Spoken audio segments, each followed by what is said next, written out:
Halo, perkenalkan nama saya Sherly Aprianti. Saya dari program studi kewirausahaan angkatan 2019.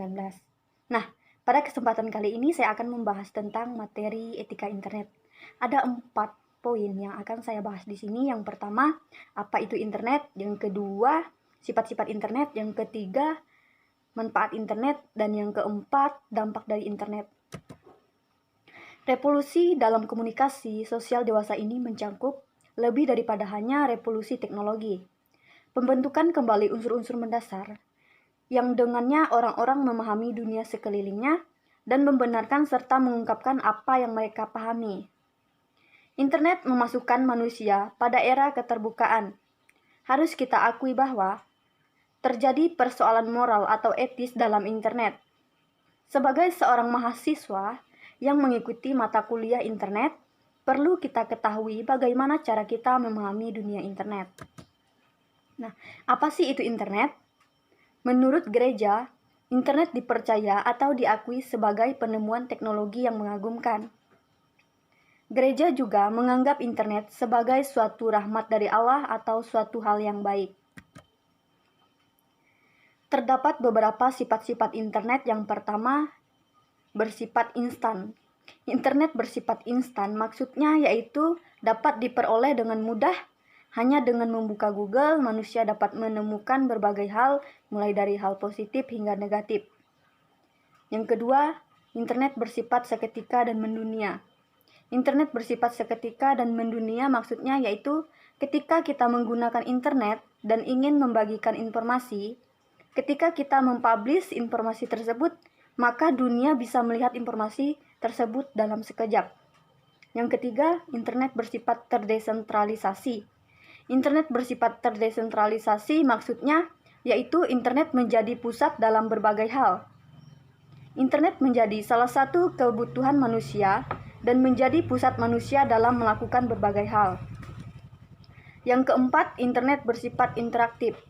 Internet bersifat interaktif maksudnya yaitu penggunaan internet dapat menghadirkan komunikasi dua arah atau hubungan timbal balik melalui sarana komunikasi yang berupa sosial media seperti Facebook, WhatsApp, Instagram, dan lainnya. Dalam menggunakan media sosial, manusia dapat dengan mudah untuk saling berkomunikasi. Yang kelima, internet bersifat berkembang tanpa batas dalam hal isi dan jangkauan. Internet bersifat berkembang tanpa batas dalam hal isi dan jangkauan. Maksudnya yaitu internet sangatlah mudah diakses dan setiap informasi yang ada dalam internet dapat berkembang tanpa batas, yaitu dengan cara saling membagikan informasi dari orang ke orang yang lain di mana maupun kapan saja. Yang keenam, internet bersifat fleksibel. Internet bersifat fleksibel maksudnya yaitu mudah digunakan. Penggunaan internet bisa di mana saja dan kapan saja.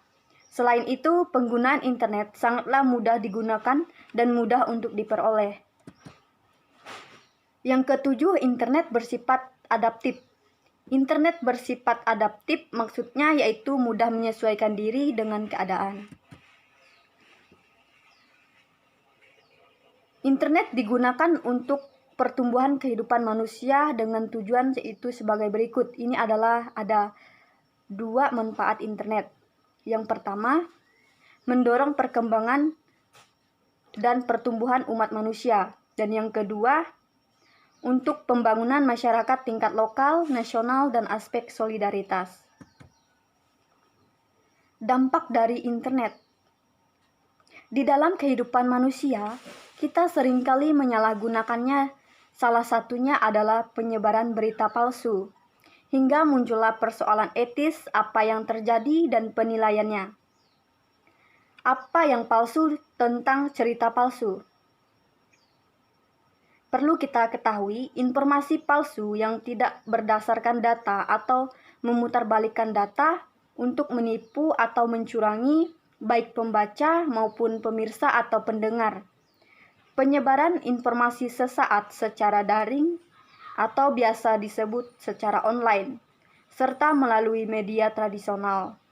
Berita palsu sebagai bentuk sikap intoleran dan hipersensitif.